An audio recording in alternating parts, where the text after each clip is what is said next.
Hello दोस्तों, आप सभी का ऑल अबाउट सोशियस में स्वागत है। और ये समाजशास्त्र की कम्पिटिटिव सीरीज है और इसमें आज हम लोग एक बहुत ही इम्पॉर्टेंट थिंकर के बारे में डिस्कस करने वाले हैं। नाम जैसा कि आप लोग यहाँ पे देख रहे हैं, रामकृष्ण मुखर्जी। जब रामकृष्ण मुखर्जी की बात आती है तो आप लोगों के मन में तुरंत राधा कमल मुखर्जी का नाम ज़रूर आता होगा, क्योंकि जब भी एग्ज़ाम में ऑप्शन आता है और अगर आर के मुखर्जी की बात आती है तो बहुत ज़्यादा कन्फ्यूज़न हो जाता है, क्योंकि दोनों के नाम में आर के मुखर्जी आता है। अगर अलग से जब रामकृष्ण मुखर्जी या फिर राधा कमल मुखर्जी कहते हैं तो हम उसको डिफ्रेंशिएट कर पाते हैं कि दोनों थिंकर अलग हैं। रामकृष्ण मुखर्जी की बात यदि करें तो आखिर में इनका समाजशास्त्र में क्या योगदान रहा है, इनकी क्या बुक्स रही हैं, इनकी अपनी आइडियोलॉजी रही है, इन सब के बारे में आज हम लोग डिटेल में चर्चा करने वाले हैं। तो आज का जो लेक्चर है वो एग्ज़ाम पॉइंट ऑफ व्यू से बहुत ज़्यादा इम्पॉर्टेंट है। और ये मैं आप लोगों को बता दूं कि आज का जो लेक्चर है वो एक डिमांडिंग लेक्चर है। आप लोगों के ये रिक्वेस्ट आए थे कि मैम आप रामकृष्ण मुखर्जी पे एक लेक्चर बना दीजिए। तो आज हम लोग रामकृष्ण मुखर्जी के बारे में डिटेल में समझने वाले हैं। रामकृष्ण मुखर्जी की जब बात आती है तो यहाँ पे सबसे पहले आप लोगों के मन में जो एक इमेज बनती है वो ये बनती है कि ये एक मार्क्सिस्ट थिंकर रहे हैं या फिर द्वंद्ववादी परिप्रेक्ष्य से ये जुड़े हुए हैं। तो बात सही भी है। तो यहाँ पे सबसे अच्छी चीज़ क्या लगती है कि इनका जो स्टार्टिंग का शुरुआती का कैरियर रहा है उसमें ये कहीं सोशियोलॉजिस्ट नहीं थे, लेकिन इनका समाजशास्त्र में जो एक रुझान या योगदान कहें, अपने आप किस तरीके से इनका स्टेप बाय स्टेप अपना कैरियर आगे को बढ़ता चला गया, समाजशास्त्र में इनको आखिर में हम क्यों जानते हैं, तो इसके बारे में आज हम लोग डिटेल में समझेंगे। रामकृष्ण मुखर्जी का जीवन काल यदि कहें तो अच्छा खासा एक लंबा जीवन काल रहा है। आप लोग यहाँ पे इनका जीवन काल देख सकते हैं। 14 नवंबर 1917 से लेके और 15 नवंबर 2015 तक, तो ये लगभग 98 वर्ष, पूरे 98 वर्ष पूर्ण हो चुके थे इनके। तो 98 वर्ष का इनका जीवन काल रहा है। भारतीय सांख्यिकी संस्थान कोलकाता में एक वैज्ञानिक थे। यहाँ पे आप लोग देख सकते हैं इंडियन स्टैटिकल इंस्टीट्यूट कोलकाता में, ये एक साइंटिस्ट थे। तो यहाँ पे आप लोग देख सकते हैं कि एक सोशियोलॉजिस्ट के लिए ज़रूरी नहीं है कि वो समाजशास्त्र का ही विशेषज्ञ हो। यहाँ पे ये एक साइंटिस्ट थे। इंडियन सोशियोलॉजिकल सोसाइटी के ये अध्यक्ष भी रहे 1973 से 1975 तक, और 2005 में इंडियन सोशियोलॉजिकल सोसाइटी के लाइफ टाइम अचीवमेंट अवार्ड के प्राप्तकर्ता भी थे ये। तो यहाँ पे इनकी कुछ अचीवमेंट हैं जो इन्होंने प्राप्त की थी। इनके बारे में अब हम लोग थोड़ा समझ लेते हैं। वह विशेष रूप से अपने ग्रामीण समाज की गतिशीलता के अध्ययन और भारतीय समाज के अध्ययन में अपनी द्वंद्वात्मक पद्धति के लिए जाने जाते हैं। तो ये पहले ऐसे थिंकर हुए कि जिन्होंने ग्रामीण समाज का अध्ययन, तो जब देश आज़ाद हुआ और जिस समय भारतीय विचारकों की बात होती है तो उस समय बहुत थिंकर ऐसे थे जिन्होंने ग्रामीण समाजशास्त्र पे अध्ययन किया। जैसे कि आप लोग मजुमदार को देख सकते हैं, बी.आर. चौहान को देख सकते हैं, दुबे को देख सकते हैं, एम.एन. श्रीनिवास को आप लोग जानते हैं। तो ये सारे के सारे ऐसे थिंकर्स रहे जिन्होंने रूरल सोशियोलॉजी पे काम की है। वहाँ पे क्या चेंजेस हो रहे थे उसको भी वो देख रहे थे कि किस तरीके से उनमें गांव में परिवर्तन देखने को मिल रहा है। लेकिन सारे के सारे थिंकर्स जो थे वो वहाँ की संरचना को समझना चाह रहे थे, या फिर वहाँ की जो फंक्शनल पर्सपेक्टिव है, या ये कहें कि जो प्रकार्यात्मक परिप्रेक्ष्य है उसको समझ रहे थे। लेकिन ये ऐसे थिंकर थे जो कि वहाँ पे द्वंद्वात्मक पद्धति को यूज करते हैं और देखते हैं, ये समझने की कोशिश करते हैं कि जो भारत के गांव हैं वो सिर्फ इसलिए नहीं जाने जाते हैं कि वहाँ के सारे लोग आपस में एक दूसरे पे निर्भर हैं परस्पर, और एक दूसरे के साथ सहिष्णुता का एक उनके संबंध हैं, एक दूसरे पे निर्भर होते हुए और जो भी वहाँ के गांव की सारे क्रियाकलाप होते हैं उनको निष्पादित किया जाता है। तो वो ये देखना चाह रहे थे कि गांव में जो हमें आर्थिक स्थिति दिख रही है उससे काफ़ी द्वंद्व की कंडीशन भी देखने को मिलती है। आखिर में वहाँ के लोग क्या सोचते हैं ये जानना ज़रूरी है। तो इस मामले में उन्होंने द्वंद्वात्मक पद्धति को अपनाया था। उन्होंने 1941 में कलकत्ता विश्वविद्यालय से एमएससी की डिग्री ली थी। तो यहाँ पे अगर आप लोगों को ये तो क्लियर हो गया कि एक साइंटिस्ट थे, तो आप लोगों को इतना होगा कि हाँ चलो साइंस ग्रुप से रहे होंगे तो साइंटिस्ट थे। यहाँ पे मैं आप लोगों को ये बता दूं कि 1941 में ये कलकत्ता विश्वविद्यालय से जो एमएससी किए थे ये एंथ्रोपोलॉजी में किए थे, मानव शास्त्र में किए थे। आज भी कलकत्ता विश्वविद्यालय और दिल्ली यूनिवर्सिटी इन दोनों में जो एंथ्रोपोलॉजी का जो डिग्री दिया जाता है वो एमएससी के अंतर्गत यानी कि साइंस की कैटेगरी में दिया जाता है। तो कलकत्ता विश्वविद्यालय से ये मानव शास्त्र में एमएससी करते हैं और उसके बाद से 1948 में कैम्ब्रिज विश्वविद्यालय से ये जो कि यूके में है पीएचडी की उपाधि प्राप्त करते हैं। हालांकि इनके पीएचडी की क्या थीसिस रही, क्या इसके बारे में कुछ डिटेल में नहीं दिया गया है, लेकिन इनके जो बुक्स हैं उनको हम लोग डिटेल में ज़रूर डिस्कस करेंगे। 1941 से 1944 तक वे किसान आंदोलन में सक्रिय रहे। ये लाइन अपने आप में बहुत छोटी है लेकिन इसमें मीनिंग बहुत बड़ी निकलती है। मीनिंग इसमें बड़ी इसलिए निकलती है कि अगर हम 1941 की बात करें तो उस समय सेकेंड वर्ल्ड वार का टाइम चल रहा था, द्वितीय विश्व युद्ध का समय चल रहा था। और जैसा कि आप सभी को पता है कि 1941 के समय में हमारा देश आज़ाद तो हुआ नहीं था, तो ब्रिटिश का रूल हमारे देश पे था। जब ब्रिटिश का रूल हमारे देश पे था और चूँकि सेकेंड वर्ल्ड वार हो रहा था तो इंग्लैंड जितना या ब्रिटेन जितना प्रभावित हो रहा था, चूँकि उसका रूल भारत पे था तो भारत से भी बहुत सारे लोगों को वर्ल्ड वार में भेजा गया था। इस तरीके से भारत की भी स्थिति बहुत अच्छी नहीं थी, बहुत बुरे कंडीशन में। चूँकि सेकेंड वर्ल्ड वार चल रहा था, ब्रिटेन उसे झेल रहा था और ब्रिटेन का शासन भारत पे था, तो भारत भी उससे काफ़ी ज़्यादा प्रभावित था। उसी समय एक घटना और घटती है कि 1942 में किसान सभा जो कि कम्युनिस्ट पार्टी ऑफ इंडिया के साथ कोलैबोरेशन कहें या कहें कि एक रूप में हो गए, तो ये जो किसान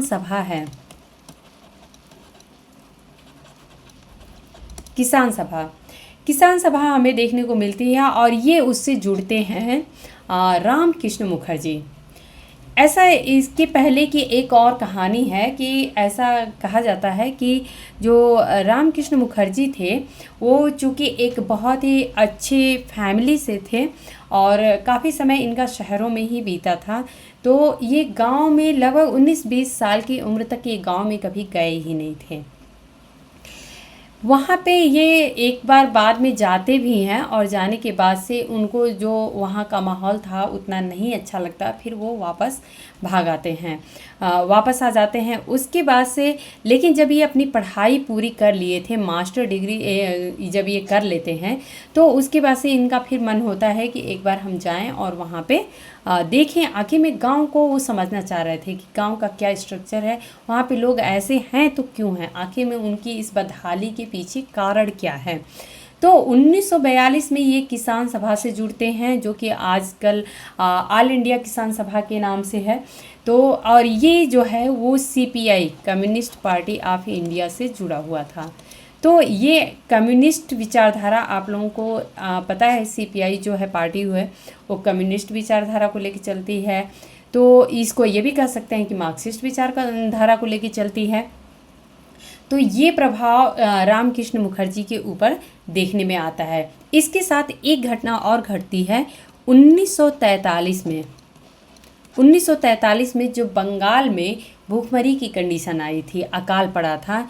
तो उस समय की स्थिति ऐसी थी कि बहुत सारे लोग जो थे वो चूँकि उस समय बंगाल भी आप सभी को पता है कि 1905 में बंगाल का विभाजन हो ही चुका था। तो बाद में जो दो पार्ट में बांग्लादेश और हमारा अपना भारत का जो बंगाल का एरिया था, तो इस सारी की सारी एरिया में बहुत बुरी कंडीशन थी।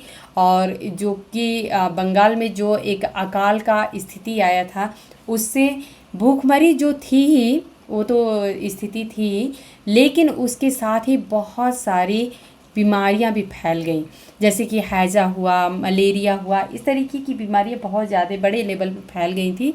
तो लोग भूखमरी से मर रहे थे, साथ में बीमारियों से भी मर रहे थे। ये सारी चीज़ें जो है वो इस सारे जो सिचुएशन थे वो रामकृष्ण मुखर्जी देख रहे थे, उस चीज़ को समझ रहे थे, भांप पा रहे थे। तो ये सारे का असर जो है वो रामकृष्ण मुखर्जी के ऊपर पड़ा, और जो कि जीवन पर्यंत उनके साथ चलता रहा। जैसा कि हम सभी को पता है कि ये एक मार्क्सिस्ट विचारधारा के विचारक हैं। यहाँ पे अब हम लोग ये देख लेते हैं कि हालांकि उन्होंने मानव आनुवंशिकी में विशेषज्ञता हासिल की, लेकिन उन्होंने ISI के यानी कि इंडियन स्टैटिकल इंस्टीट्यूट के जो संस्थापक प्रशांत चंद्र महालनोबिस से सांख्यिकी की शिक्षा ली थी। तो स्टैटिक्स पे इनका काफ़ी अच्छा कमांड था, मैथमेटिक्स कहें, स्टैटिक्स कहें, इस पे इनका बहुत ही अच्छा कमांड था। तो ये किसी भी चीज़ सिचुएशन पे आधारित डाटा से निकाल के क्या उसके पीछे रीज़न आ रहा है उसको समझने की ये कोशिश करते थे, अर्थात लॉजिकली समझने की कोशिश करते थे कि क्या कोई घटना घट रही है कहीं पे, तो उस घटना के पीछे कोई कारण है, तो क्या उससे रियल में कोई संबंध है भी या नहीं है, या कोई और कारण है जिसकी वजह से वो घटना घट रही है। तो इस तरीके से इनकी चूँकि सांख्यिकी में बहुत अच्छी पकड़ थी, तो इसलिए इनके जो स्टडी रहे हैं या जो अध्ययन रहे हैं उनमें ये इसका प्रभाव देखने को मिलता है। अब यहाँ पे चूँकि प्रशांत चंद्र महालनोबिस की बात आ रही है, तो महालनोबिस मॉडल की बात एक आप लोगों को पता होगी, आखिर में वो क्या है थोड़ा सा यहाँ पे हम लोग समझ लेंगे। तो the Feldman Mahalanobis model is a Marxist model of economic development अर्थात आर्थिक विकास का यह एक मार्क्सिस्ट मॉडल है, created independently by Soviet economist Grigory Feldman. तो ये नाम है, ये कभी हो सकता है कि आप लोगों से एग्ज़ाम में पूछ भी दिया जाए कि जो फेल्डमैन महालनोबिस मॉडल था उसको किसने डेवलप किया था। तो ये जो थे इंडिपेंडेंटली अर्थात सिर्फ उसके लिए श्रेय इन्हीं का जाता है, ग्रेगरी फेल्डमैन का, इन 1928 में। एंड इंडियन स्टैटिशियन प्रशांत चंद्र महालनोबिस इन 1953। तो इन दोनों जो हैं दोनों के उससे है, लेकिन मेन नाम जो आता है वो ग्रेगरी फेल्डमैन का आता है। Okay, Mahalanobis became essentially the key economist of India second 5-year plan. तो जो महालनोबिस मॉडल हमें देखने को मिलता है, द फेल्डमैन और महालनोबिस मॉडल जो अप्लाई किया गया था इंडिया के जो सेकेंड 5-year प्लान था उसमें इसको अप्लाई किया गया था। इसके बारे में हम लोग बहुत डिटेल में नहीं जाएंगे, चूँकि महालनोबिस का यहाँ पे जिक्र हो गया है, तो इसलिए मैंने यहाँ पे थोड़ा सा इससे जुड़ा हुआ फैक्ट मेंशन कर दिया है।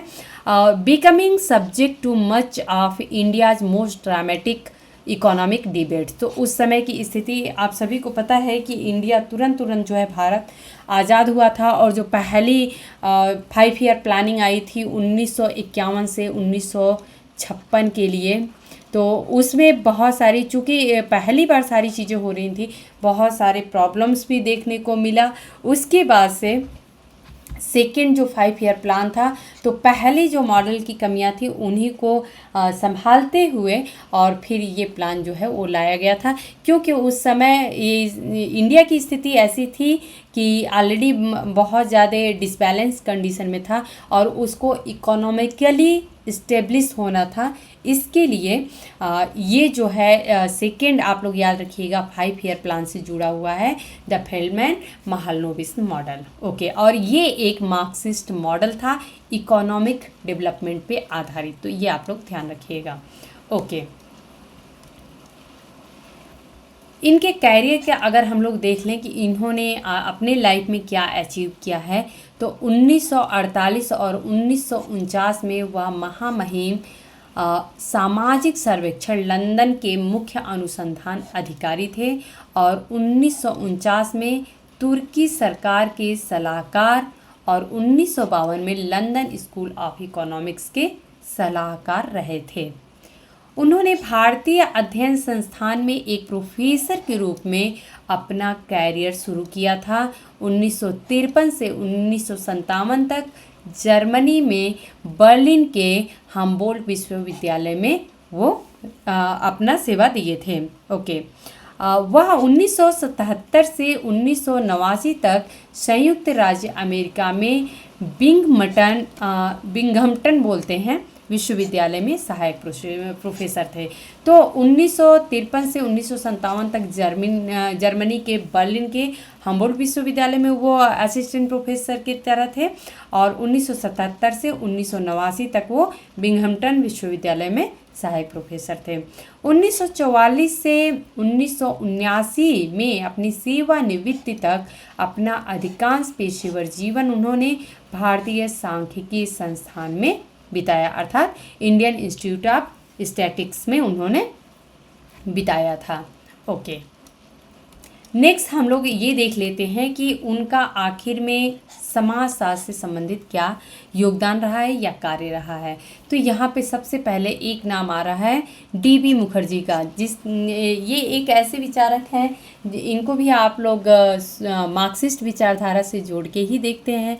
हम सभी को पता है कि डीबी मुखर्जी जो हैं वो एक मार्क्सिस्ट, हालांकि उन्होंने कहा था कि मैं एक मार्क्सिस्ट नहीं हूँ, तो इन्होंने कहा इस तरीके से अपना उन्होंने अस्वीकार किया था, लेकिन उनकी जो विचारधारा रही है वो यही रही है। तो डीबी मुखर्जी के साथ मिलकर उन्होंने ऑल इंडिया सोशियोलॉजिकल कॉन्फ्रेंस अर्थात AISC की स्थापना इन्होंने की थी।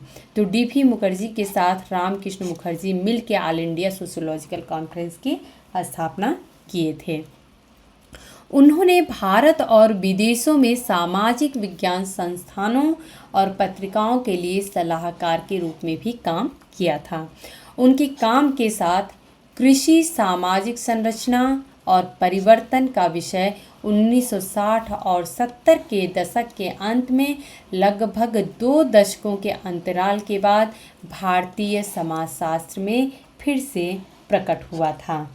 एक बार फिर से इस टॉपिक पे चर्चा होना शुरू हो गया था। भारतीय समाजशास्त्रियों के बीच उन्होंने भारतीय समाज के अध्ययन के लिए एक द्वंद्वात्मक मॉडल के महत्व पर जोर दिया। उन्होंने कहा हमें भारतीय समाज को जब समझना है तो हम सिर्फ एक फंक्शनल पर्सपेक्टिव को लेके, एक प्रकार्यात्मक परिप्रेक्ष्य को लेके कैसे समझ सकते हैं, हमें एक उसका कुछ दूसरा विकल्प भी देखना चाहिए, क्योंकि ज़रूरी नहीं है कि जब हम एक नज़रिए से देखेंगे तो हमें बस वही चीज़ें दिखाई देंगी, और ज़रूरी नहीं है कि वो चीज़ सही हो, तो हमें उस पर कटाक्ष करते हुए, उसको क्रॉस ओवर करते हुए हमें दूसरे तरीके से भी समझने की ज़रूरत है कि क्या कुछ और भी फैक्ट्स वहाँ पे हैं जो हमें समझने की ज़रूरत है। तो इसलिए रामकृष्ण मुखर्जी जो द्वंद्वात्मक मॉडल है उसके महत्व पर जोर देते हैं और इस मॉडल का उपयोग करके व्यवस्थित और अनुभवजन्य अध्ययन इन्होंने किया है। इसका उदाहरण उनकी पुस्तक rise and fall of east India company, जो कि ये 1958 में लिखते हैं, इससे मिलता है, जो भारत में उपनिवेशवाद के संस्थागतकरण के आर्थिक और सामाजिक इतिहास में एक योगदान है। तो ये एक कहें हिस्टोरिकल बुक है, जिसमें एक हमें डिटेल मिलता है कि किस प्रकार से जो ईस्ट इंडिया कंपनी है वो भारत में आती है, किस तरीके से उसका हमें वर्चस्व देखने को मिलता है और धीरे धीरे कैसे वो डिक्लाइन होती है, अर्थात अपने पतन की तरफ आगे बढ़ती है। तो इस तरीके से ये रामकृष्ण मुखर्जी के कुछ योगदान भी हैं। इनकी बुक्स बहुत ही इम्पॉर्टेंट हैं सब। उसमें हम लोग एक एक बुक्स को जिनके बारे में मुझे डिटेल में पता चला है उसको हम लोग डिटेल में भी डिस्कस करेंगे। उन्होंने सामाजिक विज्ञान के लिए एक आगमनात्मक पद्धति अर्थात इंडक्टिव मेथड विकसित करने का प्रयास किया है।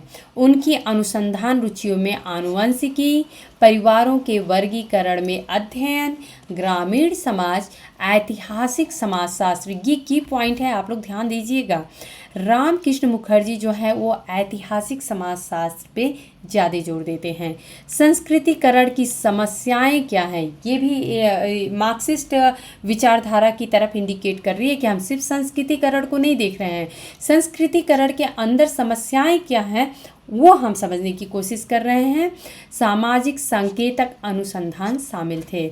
इसके अलावा उन्होंने परिवार, जाति और वर्ग, कृषि संबंधों जैसे विषयों पर भी योगदान दिया है। पश्चिम बंगाल, बांग्लादेश में राष्ट्रवाद, शहरीकरण और सामाजिक परिवर्तन और ईस्ट इंडिया कंपनी और युगांडा में औपनिवेशिक शोषण, राष्ट्रीय नमूना सर्वेक्षण के डिज़ाइन में भी इन्होंने अपना योगदान दिया है। उनके पास मार्क्सवादी और ऐतिहासिक दृष्टिकोण था। यानी वो हम लोग आगे एक इनकी बुक आएगी कुछ वैल्यूज करके है इनकी बुक, मुझे अभी नाम क्लियर नहीं हो रहा, आगे हम लोग डिस्कस करेंगे। वैल्यूज़ ऑफ लाइफ या ऐसे कुछ बुक इनका है। उसमें इन्होंने बहुत ही अच्छे से समझाने की कोशिश की है कि हमें आखिर में किस तरीके से अगर किसी भी फैक्ट को समझना है तो उसको हम कैसे समझें, अगर उसके बारे में हमें एक एक जो पॉइंट्स है वो क्लियर अगर हमें करना है तो कैसे करें। तो इसके बारे में हम लोग नेक्स्ट अभी जब बुक्स की आएगा स्लाइड आता है तो उस पर हम लोग डिस्कस कर लेंगे। बट यहाँ पे हम लोग देख लेते हैं कि उनके पास मार्क्सवादी और ऐतिहासिक दृष्टिकोण था। ऐतिहासिक दृष्टिकोण का क्या अर्थ है कि जैसे कि आज कोई चीज़ है हमें जो दिखाई दे रही है वो तो हम समझ ले रहे हैं क्योंकि हम आज के परिवेश में हैं और आज हमें जो दिख रहा है आज की सिचुएशन के हिसाब से, आज की परिस्थितियों के हिसाब से वो हम देख रहे हैं और समझ रहे हैं। लेकिन जो हमें आज दिख रहा है क्या 200 साल पहले भी ऐसा ही था या 100 साल पहले भी ऐसा ही था, वो हमें समझना ज़्यादा ज़रूरी है। क्योंकि जब हम उसको समझेंगे कि 100 साल पहले की भारतीय जो संरचना थी वो कैसी थी, तो हम आज की जो संरचना है उसको ज़्यादा अच्छे से समझ पाएंगे। क्योंकि जो 100 साल पहले की संरचना थी उसमें आखिर में ऐसा क्या परिवर्तन हुआ कि वो आज की स्थिति में पहुंच गई है, जिसके साथ उन्होंने परिवार और जाति जैसी सामाजिक संस्थाओं का अध्ययन किया है। ओके, अब यहाँ से हम लोग इनकी कुछ बुक्स हैं अब देख लेते हैं। तो यहाँ पे एंशिएंट इनहैबिटेंट्स ऑफ जाबेल मोया सूडान, ये इनकी एक बुक है, बहुत ही इम्पॉर्टेंट बुक है। ये 3 थिंकर ने मिल के लिखा हुआ है, एक राव, एक ट्रेवर और एक रामकृष्ण मुखर्जी। हम लोग इसका फ्रंट पेज कवर भी देख लेंगे तो आप लोगों को कन्फ्यूजन नहीं रहेगा। नेक्स्ट बुक यहाँ पे आप लोगों को दिख रही है रामकृष्ण मुखर्जी की 1965 में, ये इनकी पहली बुक है। तो ये 1955 में यहाँ मेंशन किया गया है, जब ये कैम्ब्रिज यूनिवर्सिटी में थे तब इनकी ये बुक थी जो कि 3 लोगों ने मिलके लिखा हुआ है। ओके, रामकृष्ण मुखर्जी की 1965 में एक बुक आती है the sociologist and social change in India today. तो आखिर में आज के समय के जो भारत है उसमें सोशियोलॉजिस्ट क्या हैं, कौन है, कैसे हैं और जो हमारे समाज में चेंज हो रहा है वो कैसे है। क्योंकि इसी सामाजिक चेंज का या सामाजिक परिवर्तन का ही तो अध्ययन हम कर रहे हैं।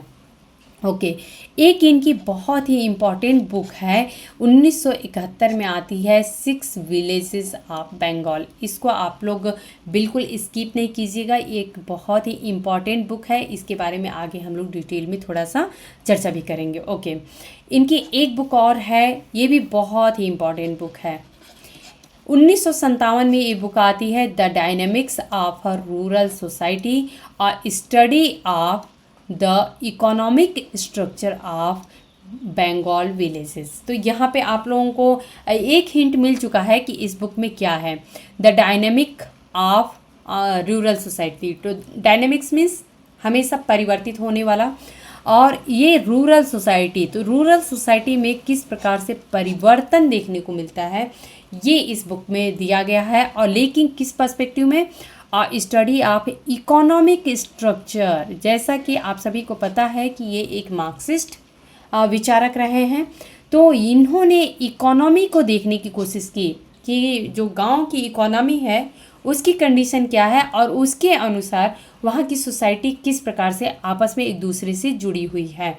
तो ये बंगाल के गांव को, जो इन्होंने ये 6 गांव लिया था, इस 6 गांव से ही इन्होंने जो डाटा निकाला था, जो भी इन्होंने कलेक्शन किया, लोगों से जाके सर्वे करके लिया था, और डाटा जो कलेक्शन किया था, जो गवर्नमेंट के आंकड़े थे, जो एक औपनिवेशिक काल में एक कहें ये कि ब्रिटिश गवर्नमेंट के आंकड़े थे, इन सबको इन्होंने मिला के और तब जाके इन्होंने उसको समझने की कोशिश की थी कि आखिर में जो हमें आज का गांव दिख रहा है, क्या ये पहले भी ऐसे ही था, या अगर नहीं था तो ये चेंजेज कैसे हुए, ये समझने की कोशिश इसमें करते हैं।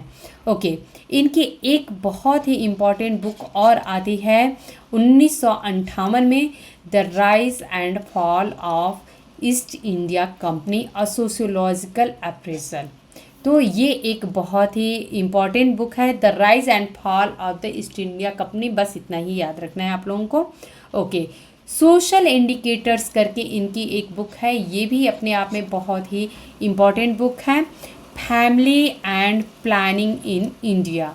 1976 में इनकी एक बुक आती है, व्हाट विल इट बी। ये एक बहुत ही इम्पॉर्टेंट बुक है, इसके बारे में भी हम लोग थोड़ा डिस्कस करेंगे। ये बुक 1978 में आती है, एक्सप्लोरेशंस इन इंडक्टिव सोशियोलॉजी।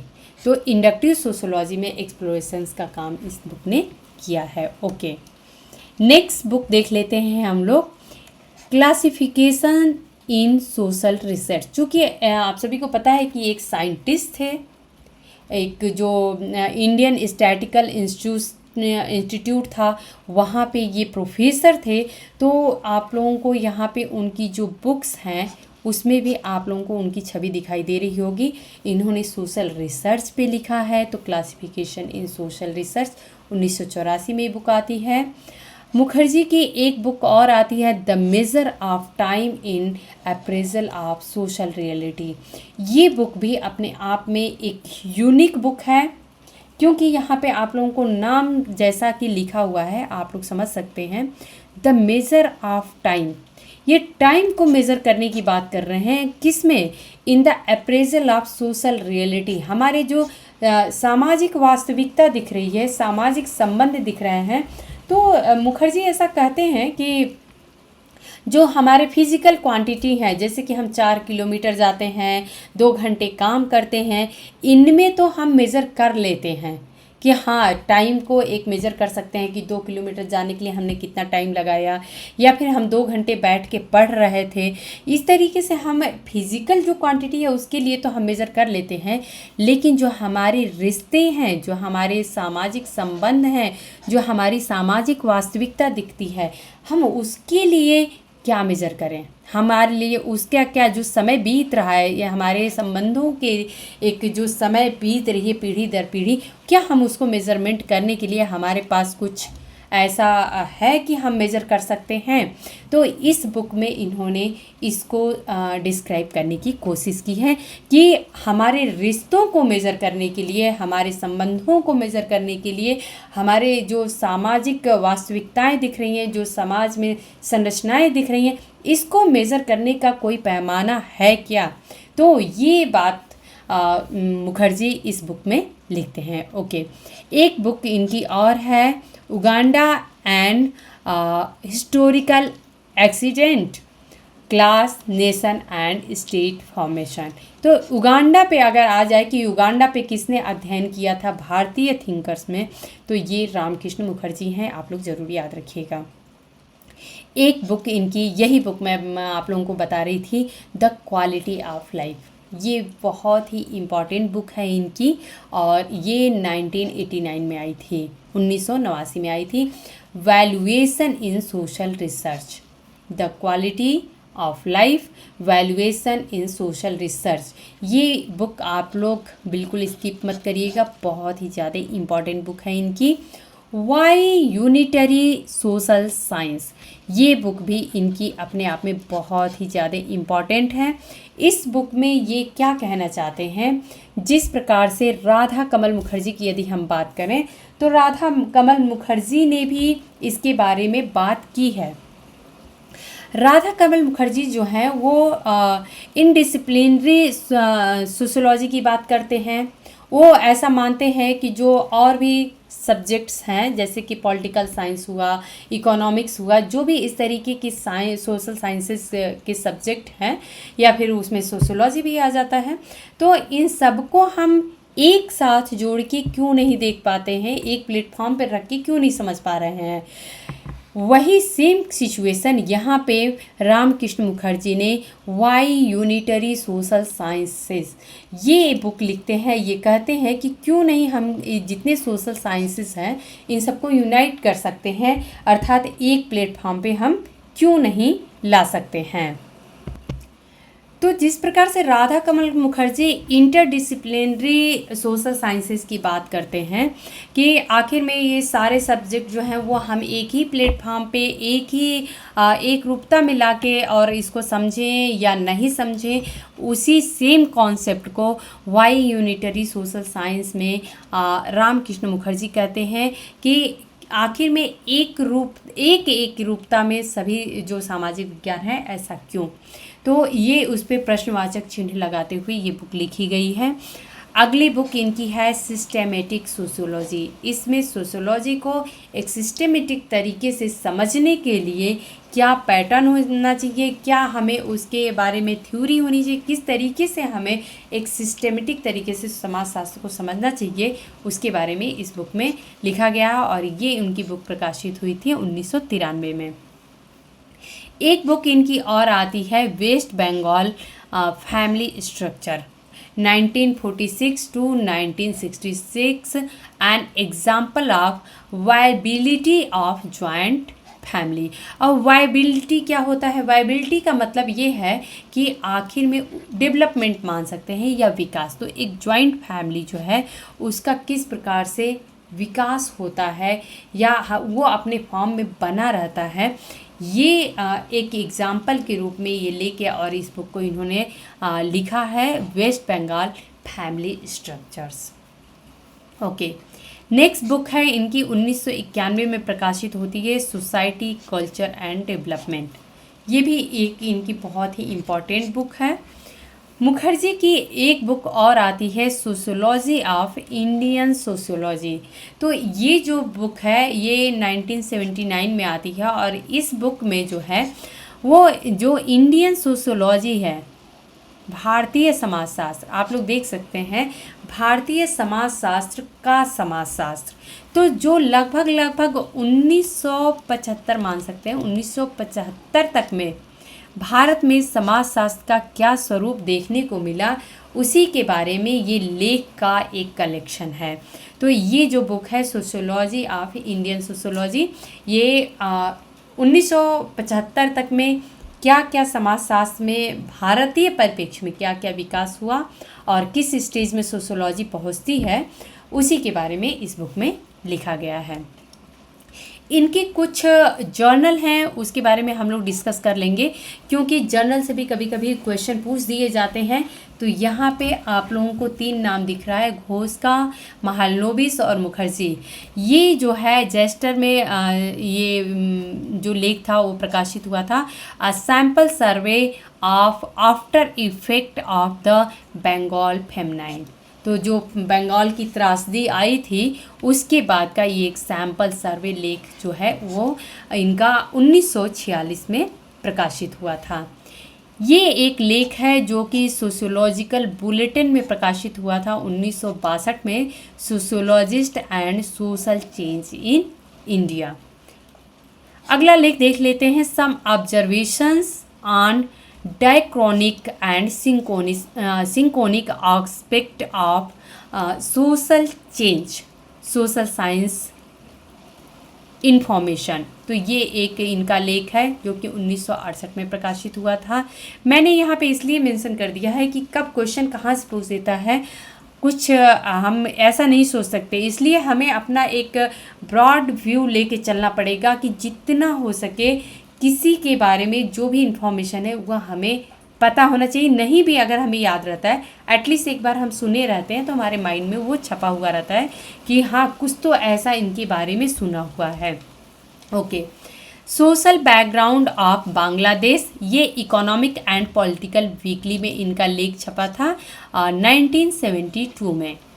एक लेख इनका empirical social research on contemporary India, तो ये जो है ये इनका लेख छपा था 1969 में सोशल साइंसेस इंफॉर्मेशन में। ओके, नेक्स्ट आप लोग यहाँ पे इकोनॉमिक एंड पॉलिटिकल वीकली देख सकते हैं, इसमें इनका लेख छपा था realities of agrarian relations in India. Next हम लोग देखते हैं for a sociology of India, trends in Indian sociology, contribution to Indian sociology, इसमें ये लेख छपा था इनका 1979 में। Okay, on the use of social indicators for planning, ये इनका की टर्म है, ये आप लोग ध्यान रखिएगा, सोशल इंडिकेटर्स। आखिर में सोशल कौन कौन से इंडिकेटर्स होते हैं जिससे कि हम चीज़ों को या सिचुएशन को या सोसाइटी को समझ सकते हैं। तो ये आर के मुखर्जी यानी रामकृष्ण मुखर्जी का एक लेख रहा है। और भी कुछ लेख हैं उसको हम लोग देख लेते हैं। IP. Desai and sociology of India, तो आई.पी. देसाई ये भी आप लोगों को पता है कि एक मार्क्सिस्ट पर्सपेक्टिव से रहे हैं। इकोनॉमिक एंड पॉलिटिकल वीकली में ये लेख छपा था 1986 में। ओके, नेक्स्ट 1991 में social and cultural components of society and appraisal of social reality, ये इकोनॉमिक एंड पॉलिटिकल वीकली में लेख प्रकाशित हुआ था। नेक्स्ट 1998 में social reality and culture current sociology.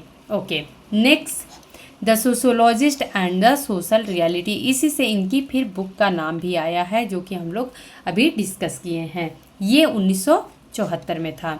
Next हम लोग देखते हैं caste in itself, caste and class और caste in class, Economic and Political Weekly में बहुत ही एक इंटरेस्टिंग लेख ये लग रहा है, क्योंकि अगर ये लेख ऐसा दे दिया जाए एग्ज़ाम में, मैं विकिपीडिया से कुछ कंटेंट इसीलिए लेती हूँ क्योंकि मैंने एग्ज़ाम्स के बहुत ऐसे क्वेश्चंस देखे हैं जिनकी मुझे आंसर और किसी किताबों में नहीं दिखा है, लेकिन विकिपीडिया पे ज़रूर मुझे वो मिल गया है। अभी सपोज आप लोग ये क्वेश्चन में अगर दे दिया जाए caste in itself, caste and class और कास्ट इन क्लास, इस टाइप का लेख किसके द्वारा लिखा गया था, तो एक बहुत ही स्ट्रीट आंसर के लिए माइंड जाएगा कि ये तो कार्ल मार्क्स का कॉन्सेप्ट है, तो और कोई हो ही नहीं सकता है। जबकि यहाँ पे रामकृष्ण मुखर्जी भी मार्क्सिस्ट विचारधारा के हैं और कार्ल मार्क्स तो मार्क्सिस्ट विचारधारा के हैं ही हैं। तो यहाँ पे यही एक माइनर डिफरेंस होते हैं जो कि कंफ्यूज कर देते हैं, और जब पेपर सेट किया जाता है तो इन्हीं चीज़ों को, इन्हीं फैक्ट्स को चेक करने के लिए क्वेश्चन बना दिया जाता है। तो ये आप लोग ध्यान रखिएगा कि ये जो लेख है वो रामकृष्ण मुखर्जी के द्वारा लिखा गया था या प्रकाशित किया गया था इकोनॉमिक एंड पॉलिटिकल वीकली में 1999 में, 1999 में। Okay, next, study of social change and social development in developing societies. तो ये भी इकोनॉमिक एंड पॉलिटिकल वीकली में इनका 1970 का लेख है। नेक्स्ट देखते हैं data inventory on social sciences. तो चूँकि ये डाटा स्पेशलिस्ट थे ही, स्टैटिक्स से जुड़े हुए थे, तो इन्होंने एक लेख ये भी लिखा है, आप लोग ध्यान रखिएगा।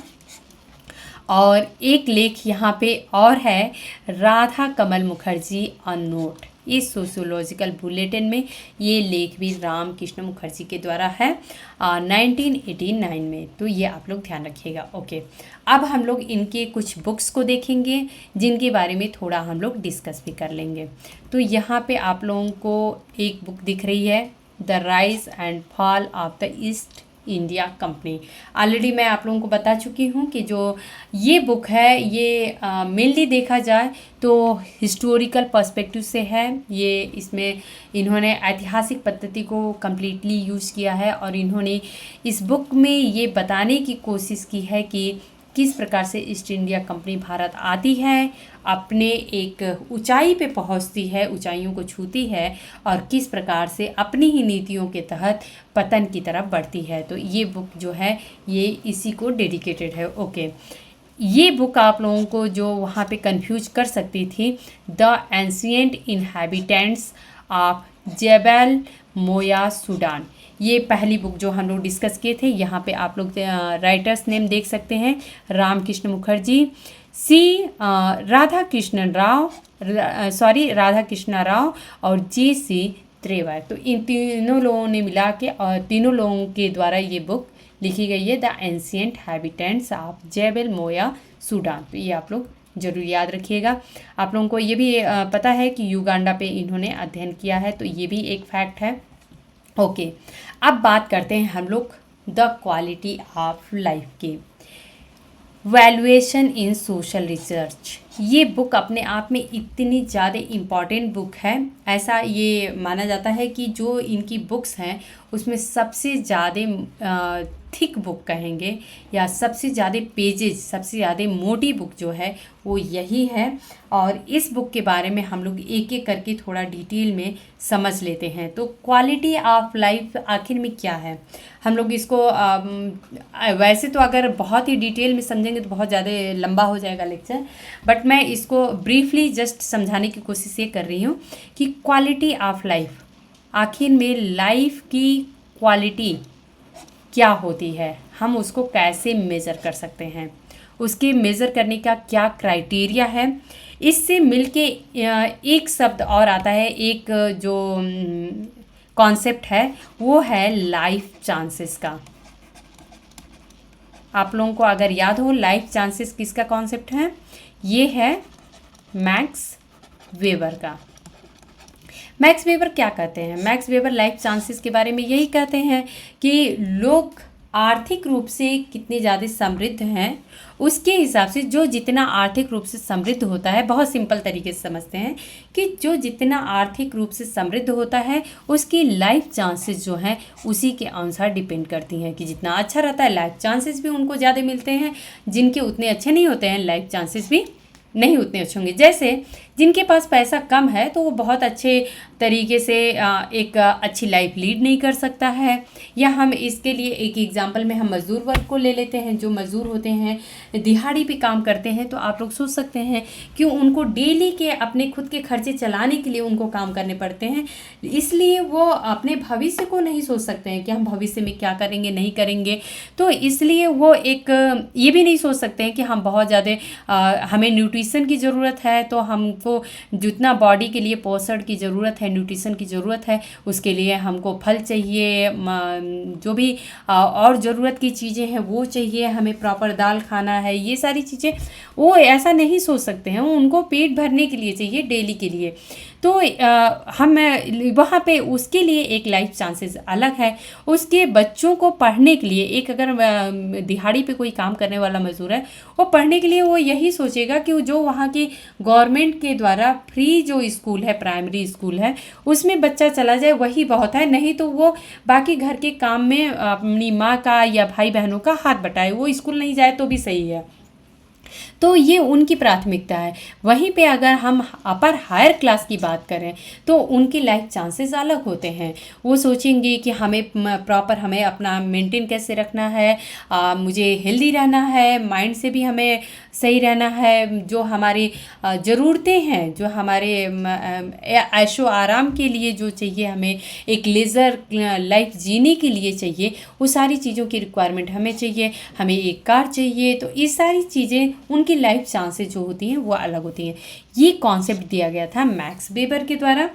साथ ही इन्होंने इसी से मिलता जुलता एक और कॉन्सेप्ट दिया था लाइफ स्टाइल का। ये भी आप सभी को पता है। तो ये कॉन्सेप्ट भी मैक्स वेबर के द्वारा ही दिया गया था, लाइफ स्टाइल लाइफ चांसेस का। दोनों का मिलता जुलता जो अर्थ निकलता है वो लगभग एक जैसा ही निकलता है। और ऐसा ही कुछ कॉन्सेप्ट जो है वो रामकृष्ण मुखर्जी ने द क्वालिटी ऑफ लाइफ के लिए किया है कि लाइफ की क्वालिटी क्या हो। बात सेम वही आती है, बस ये है कि वर्ड चेंज हो गए हैं, शब्दों का हेर फेर है।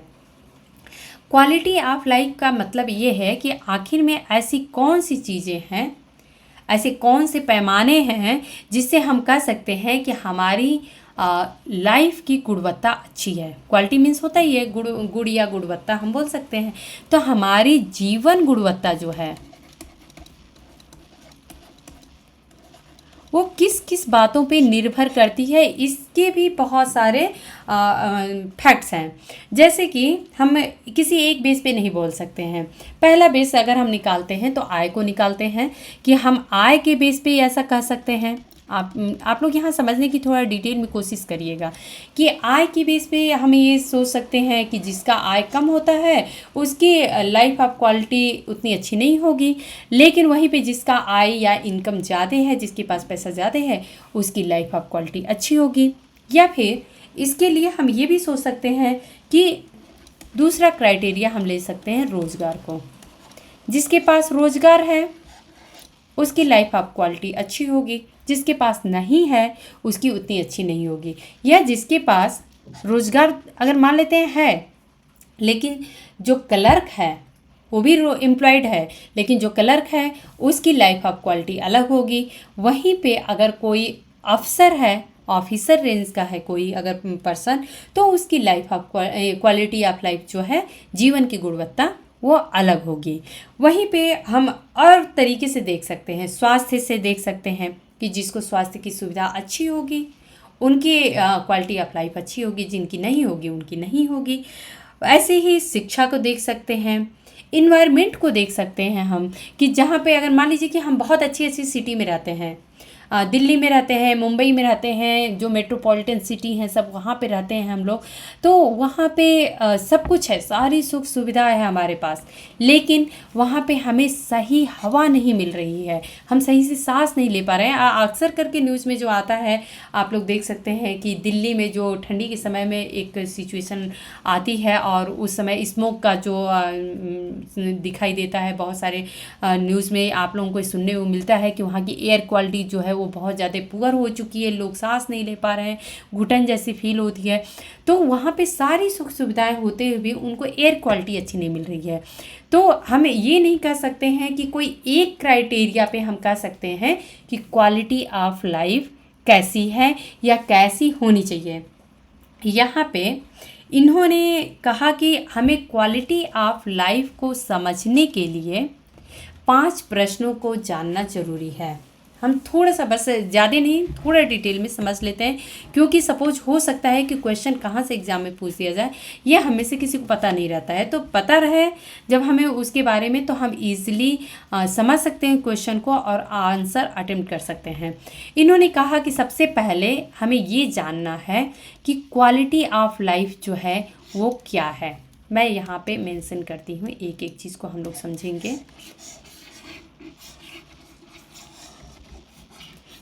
इस बुक के बारे में मुझे डिटेल में मिल गया, इसलिए मैंने आप लोगों को यहाँ पे डिस्क्राइब कर दिया, क्योंकि ज़रूरी नहीं रहता है कि हर बार ऐसा मिल जाता है।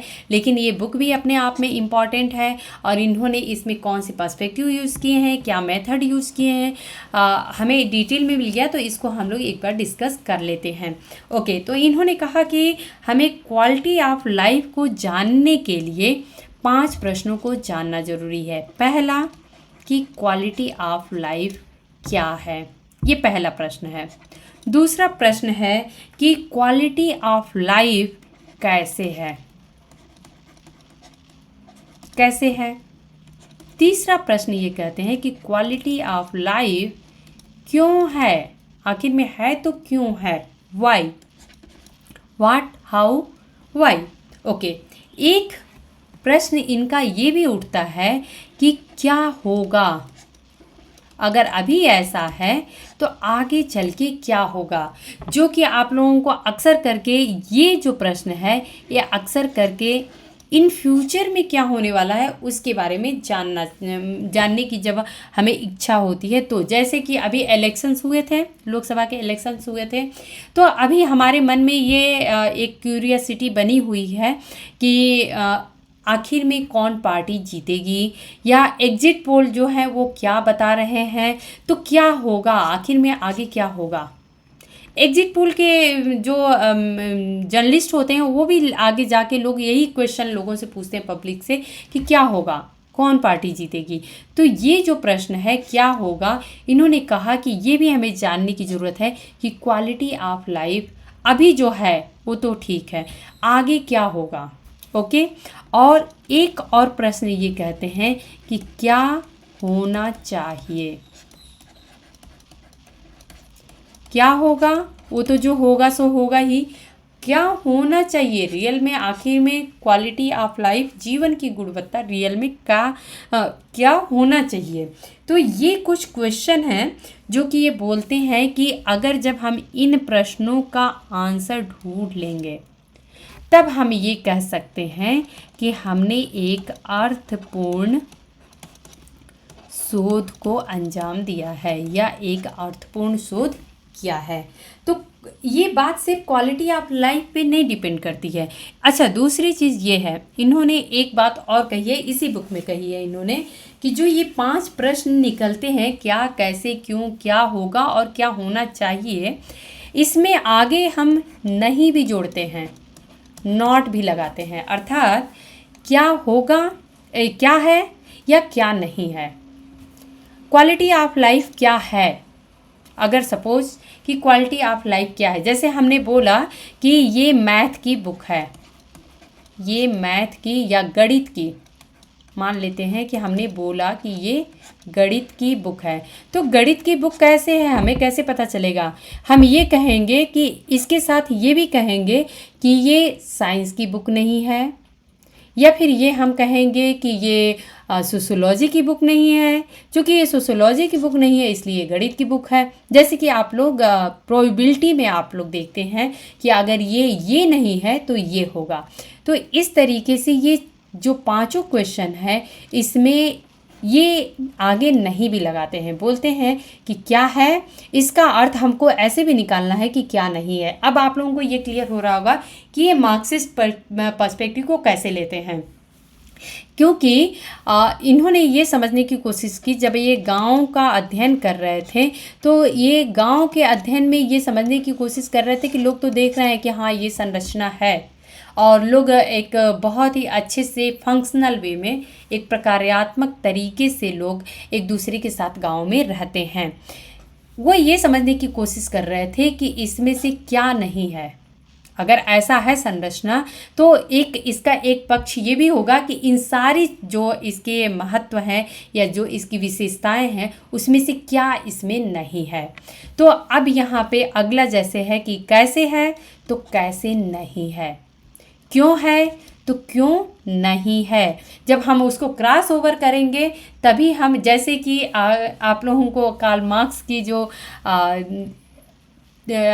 थेसिस, एंटीथेसिस और सिंथेसिस की अगर आप लोगों को कॉन्सेप्ट याद हो तो ये यही होता है, वाद प्रतिवाद के बाद एक रिजल्ट जो आता है।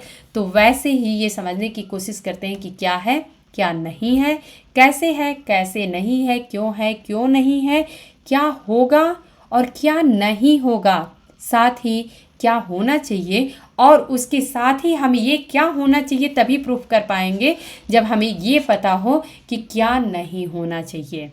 तो ये कुछ जो इस बुक में फैक्ट है, इन्होंने कहा कि इन सारे को जब हम समझेंगे तभी जाके हम ये कह सकते हैं कि हमने जिस टॉपिक पे भी शोध किया है वो एक अर्थपूर्ण शोध होगा। तो आप लोग समझ सकते हैं कि रामकृष्ण मुखर्जी कितने लॉजिकली सोचते थे। शायद हमें लगता है कि शायद ही कोई इंडियन थिंकर इतना लॉजिकली सोचने की कोशिश किया हो। ओके, इन्होंने साथ में ये भी कहा है कि जो ये क्या होना चाहिए, ये जो प्रश्न उठता है इसको हम एक, आप लोगों को पता है डायग्नोस्टिक रिसर्च का नाम आप लोगों को पता होगा। ये हम कब यूज करते हैं? हम ये तब यूज करते हैं हम ये तब यूज़ करते हैं जब हमें किसी चीज़ के बारे में पता करना होता है कि वो किस तरीके से क्योर किया जा सके। जैसे समाज में कुछ हमें समस्याएं दिखती हैं तो उन समस्याओं का निवारण कैसे निकाला जाए। तो इसके लिए प्रश्न उठता है कि आखिर में क्या होना चाहिए, और क्या होना चाहिए जो है ये मेडिकल टर्म से आता है। क्योंकि मेडिकल में जैसे कि कोई पेशेंट है, उसको कोई दिक्कत है, अगर मान लेते हैं कि कुछ भी प्रॉब्लम आ गई है तो उसका सलूशन निकाला जाता है कि अगर इसको ये प्रॉब्लम है तो क्या होना चाहिए, आगे का स्टेप हम क्या ऐसा लें कि जिससे कि ये डायग्नोस हो जाए, यानी कि क्योर हो जाए या सही हो जाए। तो इसको कहते हैं कि ये जो प्रश्न है इसका उत्तर जो है वो हम डायग्नोस्टिक रिसर्च के द्वारा हम निकालते हैं।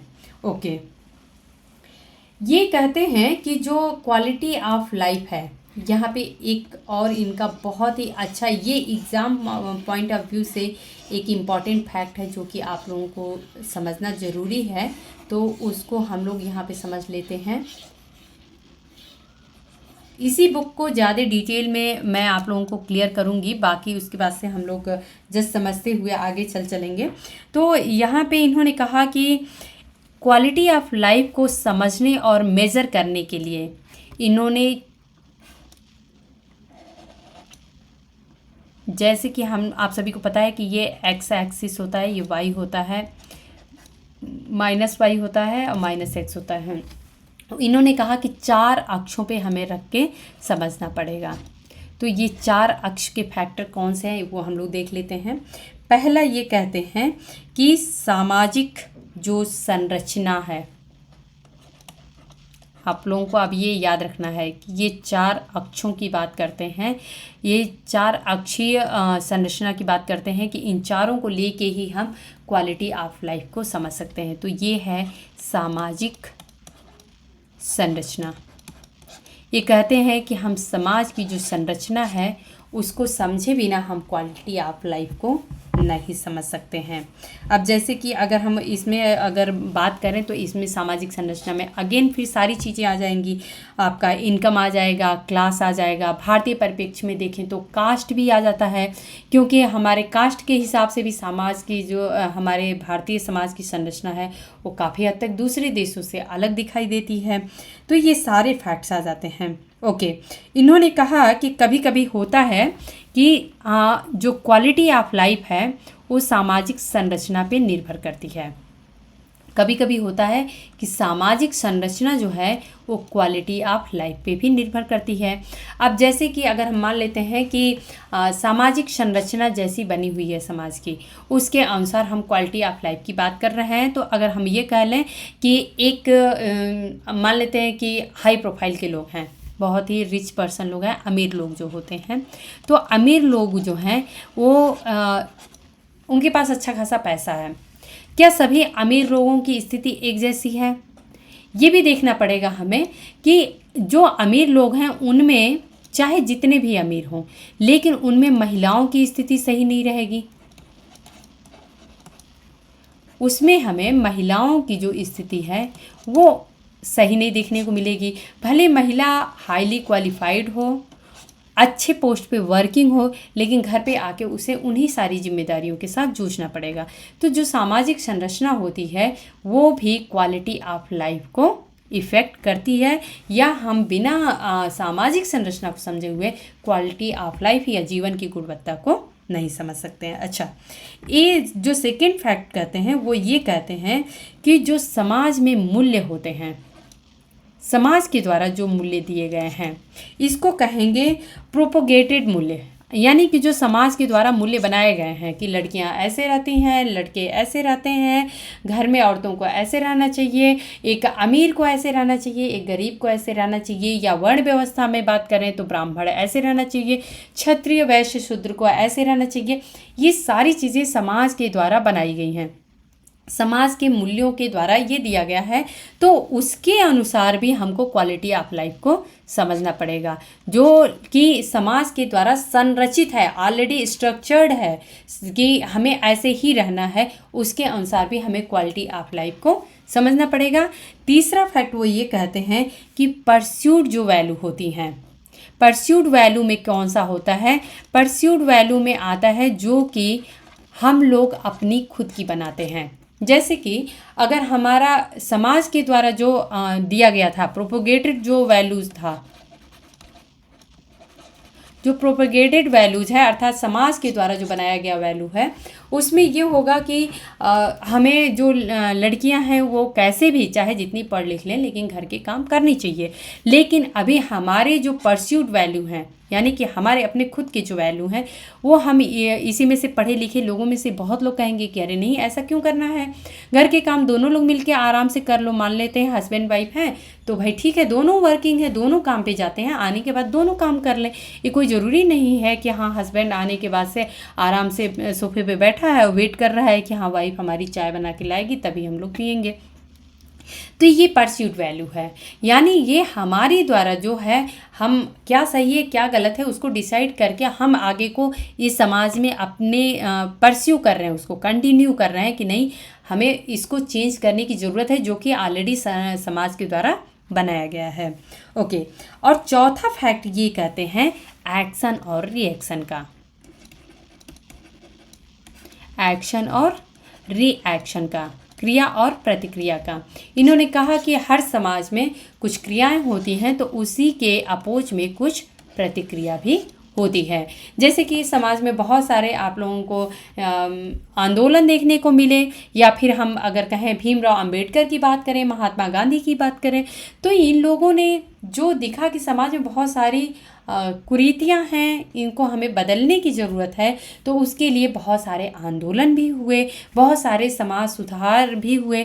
तो इस तरीके से ये भी हमें समझने की ज़रूरत है, क्योंकि अगर हम उसी तरीके से समाज को छोड़ देते तो हमारी क्वालिटी ऑफ लाइफ को हम सही से नहीं समझ पाएंगे।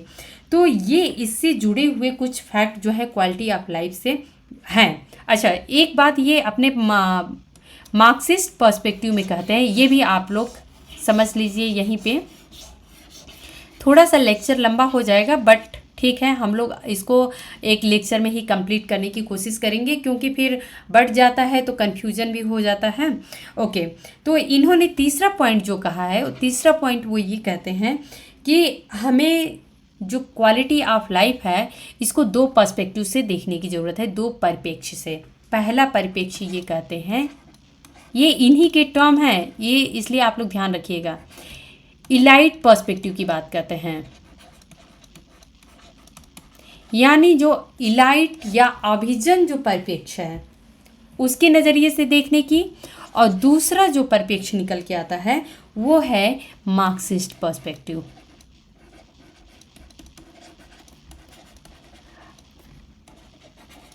अब मार्क्सिस्ट पर्सपेक्टिव क्या है, इन दोनों को हम लोग समझ लेते हैं, तब आप लोगों को क्लियर हो जाएगा।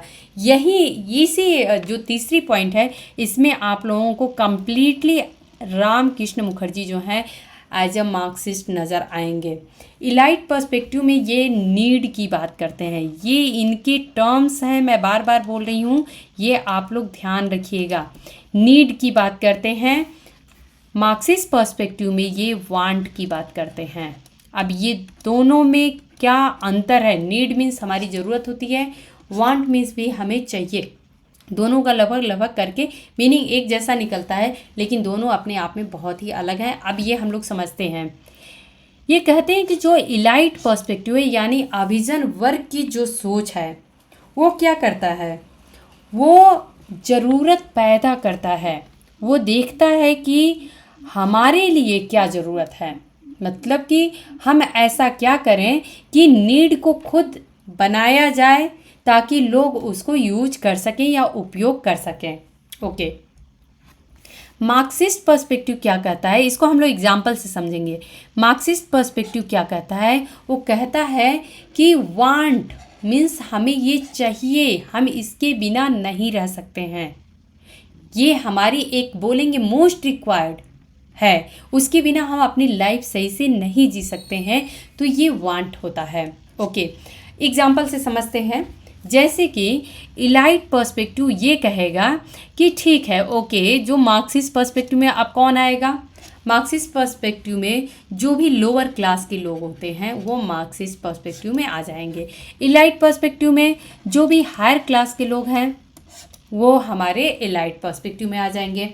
अब ये क्या सोचते हैं? ये सोचते हैं कि ओके, जो मार्क्सिस्ट पर्सपेक्टिव के लोग हैं या जो लोअर क्लास के लोग हैं वो लोग बहुत है, तो क्या कर सकते हैं हम ये कर सकते हैं कि वो प्राइमरी एजुकेशन सबके लिए होनी चाहिए। एक बेसिक शिक्षा सबको पता होनी चाहिए, सबको आनी चाहिए, सबको बेसिक जो एक एजुकेशन है वो मिलनी चाहिए। तो ओके, ठीक है, प्राइमरी एजुकेशन को हम फ्री करते हैं, कोई बात नहीं है। लेकिन जैसे जैसे हायर एजुकेशन की बात आएगी, उसकी क्वालिटी की बात आएगी, गुणवत्ता की बात आएगी, तो उसको हम प्राइवेटाइज कर देंगे। जैसा कि आप लोगों को आज भी दिख रहा है, आज के समय में यही दिख रहा है। हॉस्पिटल की बात करें, okay, government hospital basic need के लिए ठीक है, ओके, समझ में आता है कि वहाँ पे कम पैसे में इलाज हो जाया करेगा या फ्री भी इलाज हो जाएगा, चलेगा। लेकिन जब हमें कोई मेजर इशू की बात है या कुछ ज़्यादा दिक्कत है तो हम प्राइवेट हॉस्पिटल को देखेंगे, और प्राइवेट हॉस्पिटल में एक से एक सुविधाएं दी जाएंगी, वहाँ पे हम उनसे अच्छे से पैसा ले सकते हैं। तो ये नीड है, ये नीड क्रिएट की जाती है कि आखिर में इनकी क्या ज़रूरतें हैं। एक बात और आप लोग समझिए कि चाहे वो गवर्नमेंट स्कूल की बात करें या गवर्नमेंट हॉस्पिटल की बात करें, यहाँ पे थोड़ा सा एक संवेदनशील मुद्दा है ये सब, हम सभी को पता है, बट हम लोग इग्नोर करते हैं इन सबको। चाहे हम गवर्नमेंट स्कूल की बात करें या फिर गवर्नमेंट हॉस्पिटल की बात करें, ये हम सभी को पता है कि हमारे देश की आबादी जो है उसमें से 70% लोग जो हैं वो लोअर क्लास में ही आते हैं। ऐसा नहीं है कि सबकी स्थिति बहुत अच्छी है, कुछ ही लोग होते हैं जो कि बहुत ही अच्छे कंडीशन में होते हैं। तो मान लेते हैं अगर 70-30 का रेशियो हम मानते हैं, 30% हमारे एलाइट क्लास में है, 70% हम बस मानते हैं कि जो हमारा लोअर क्लास है उसमें आता है। तो आप लोग ये सोच सकते हैं कि 70% पॉपुलेशन के लिए, इतनी जनसंख्या के लिए कितने गवर्नमेंट स्कूल और गवर्नमेंट हॉस्पिटल हैं। वहीं पे आपको जहाँ पे एक एरिया में एक गवर्नमेंट स्कूल दिखेगा, आप लोगों को कम से कम 5 या फिर 6 आप लोगों को प्राइवेट स्कूल दिख जाएगा। गवर्नमेंट हॉस्पिटल जहाँ एक सिटी में एक दिखेगी, वहीं सेम सिटी में सेम डिस्ट्रिक्ट में कम से कम 10-15 प्राइवेट हॉस्पिटल्स दिख जाएंगे। तो ये आप लोग सोच सकते हैं कि एक मेजर पॉपुलेशन के लिए एक मिनिमम फैसिलिटी यहाँ पे देखने को मिल रही है। वहीं पे मिनिमम पॉपुलेशन जो यहाँ पे है, कम से कम जो एलाइट लोग हैं उन लोगों के लिए एक हायर एजुकेशन की व्यवस्था है अच्छी, क्योंकि उनकी पहुँच है वहाँ पे, एक अच्छे हॉस्पिटल की, एक अच्छी लाइफ लीड करने के चांसेस उनके सामने हैं। तो उन्होंने कहा कि हमें क्वालिटी ऑफ लाइफ को जो समझने की ज़रूरत है वो हमें इस नज़रिए से भी देख के समझना पड़ेगा। यहाँ पे एक बात और ये कहते हैं कि अगर आपको कभी भी कोई भी रिसर्च करना है और इलाइट पर्सपेक्टिव को समझना है कि आखिर में, जैसे कि इलाइट वर्क, मान लीजिए कि ये कहते हैं कि जैसे अभी मैंने एग्जांपल बताया कि हाँ ठीक है, प्राइमरी एजुकेशन दे देंगे, गवर्नमेंट दे ही रही है, आगे की पढ़ाई करनी है भाई तो पैसा आप दीजिए, अच्छी एजुकेशन लीजिए। दूसरी चीज़ ये भी है कि अगर मान लीजिए भाई आप लोगों को क्या है, इतनी ज़्यादा की ज़रूरत क्या है, आप उतने में भी खुश हैं, ज़्यादा ज़रूरत रह के भी इंसान क्या करेगा, परेशान रहेगा। तो ये सारी चीज़ें अगर हम बोलते हैं, अगर सपोज इलाइट वर्ग जो है वो ऐसा बोलता है कि आप जितने में हैं उतने में ही खुश हैं, आगे सोचने की ज़रूरत नहीं है आपको, तो हमें इन आखिर में ये क्या कहना चाहते हैं, जो इलाइट वर्ग है, अभिजन वर्ग जो है, वो क्या कहना चाहता है, हमें वो समझने की ज़रूरत है। और इसके लिए रामकृष्ण मुखर्जी कहते हैं कि जब अगर हमें इलाइट पर्सपेक्टिव को समझना है तो फिर हमें कंटेंट एनालिसिस करना पड़ेगा। ये टर्म्स आप सभी को पता है, इसमें कुछ भी नया नहीं है। तो कंटेंट एनालिसिस की बात करते हैं, ये कहते हैं कि हमें कंटेंट एनालिसिस करना पड़ेगा। और कंटेंट एनालिसिस आप कहाँ से करेंगे, कंटेंट एनालिसिस का मतलब ही होता है कि जो भी हमें डाटा मिलते हैं, चाहे वो हम किसी मैगज़ीन से लें, चाहे न्यूज़पेपर से लें, चाहे बुक से लें, या फिर हम सुन के, पढ़ के, देख के जो भी डाटा हम कलेक्ट करते हैं उसको कंटेंट एनालिसिस कहते हैं। तो फिर अगर आपको ये समझना है तो फिर आप गवर्नमेंट की जो पॉलिसी है, जो रिच पर्सन लोग जो हैं, एलाइट जो क्लास है, वो लोग अपने बार बार स्पीच में क्या बोल रहे हैं, आपको उनको समझने की ज़रूरत है कि आखिर में वो कहना क्या चाहते हैं, वो जो कह रहे हैं उसका मीनिंग क्या निकल रहा है, उसके हिसाब से क्वालिटी ऑफ लाइफ उनके हिसाब से क्या है, ये हमें समझने की ज़रूरत पड़ेगी। तो कंटेंट एनालिसिस से हम एलाइट पर्सपेक्टिव को समझ सकते हैं। वहीं पे जो मार्क्सिस्ट पर्सपेक्टिव है, इसके लिए हमें क्या करना पड़ेगा, सर्वे करना पड़ेगा। यानी हमें लोगों के बीच में जाके हर किसी से हमें ये पूछना पड़ेगा कि आपकी ज़रूरत क्या है।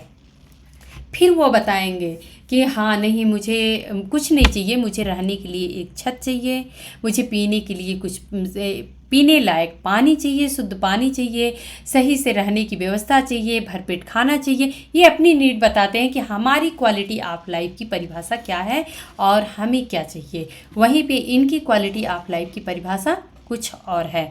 तो इस प्रकार से ये कहते हैं कि जो इन्होंने भी सेम सर्वे किया था, और ये दिल्ली और कोलकाता में लगभग 490 लोगों का इन्होंने सर्वे किया था, और उसी बेस पे इन्होंने ये आंकड़े निकाले थे। और फिर इन्होंने इस बुक में ये सारा मेंशन किया है कि आखिर में क्वालिटी ऑफ लाइफ क्या होता है और इसे हमें कैसे समझना चाहिए। तो उम्मीद है दोस्तों कि अभी आप लोगों को ये जो बुक है वो बहुत ही डिटेल में मैंने समझा दिया है, इसके एक एक पॉइंट को मैंने बहुत अच्छे से समझाया है।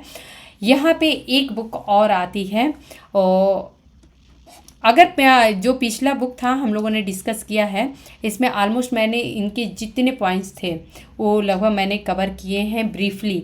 लेकिन अगर फिर भी कुछ डाउट होगा तो आप लोग मुझसे क्वेरी कर सकते हैं। इनकी एक बुक और आती है, बहुत ही इम्पॉर्टेंट बुक है, हालांकि इसको हम लोग बहुत ही ब्रीफ में समझने की कोशिश करेंगे। Dynamics of rural society, a study of the economic structure in Bengal villages. Okay, ये बुक जस्ट हम लोग ये समझते हैं कि क्या कह रहा है। मीनिंग तो आप लोगों को यहीं क्लियर हो चुका होगा। यहाँ पे क्या है कि जहाँ पे आप सभी को पता है, मैं ये पिछले लेक्चर्स में भी बता चुकी हूँ, विक्टर डिसूजा का जो लेक्चर था उसमें भी मैंने बताया था कि जिस समय भारत आज़ाद हुआ था और उस समय जो रूरल सोशियोलॉजी भारत में, उसकी डिमांड जो थी अपनी चरम पे थी। उस समय लगभग बहुत सारे थिंकर्स थे जिन्होंने इस पे काम किया, और उसी में रामकृष्ण मुखर्जी का नाम भी हम लोग यहाँ पे आज डिस्कस कर रहे हैं। लेकिन इनका पर्सपेक्टिव बिल्कुल ही डिफरेंट था। लोग जहाँ पे संरचनात्मक रूप से समझ रहे थे ग्रामीण समाजों को, वहीं पे ये एक मार्क्सिस्ट विचारधारा को लेके या द्वंद्ववादी विचारधारा को लेके और समझने की कोशिश कर रहे थे। तो यहाँ पे इस बुक में इन्होंने ये बताने की कोशिश की है कि हमें सिर्फ संरचनात्मक रूप से समाज को नहीं समझना है जैसा हमें दिख रहा है, बस वैसे ही ज़रूरी नहीं है कि हकीकत वही है, बल्कि हमें इसे यहाँ पे आप लोग ध्यान रखिएगा, आर्थिक, और यहाँ पे ये तो नाम ही में आप लोगों को इकोनॉमी कहा जाता है, बट पूछने के लिए सिर्फ इतना ही पूछ देता है, डायनेमिक्स ऑफ रूरल सोसाइटी। तो ये आप लोग ध्यान रखिएगा कि आर्थिक और ऐतिहासिक दृष्टिकोण से हमें समझने की ज़रूरत है गाँव को। यहाँ पे कुछ पॉइंट्स ये निकल के आते हैं कि यहाँ पे इन्होंने जातियों को 3 भागों में बांटने की कोशिश की है।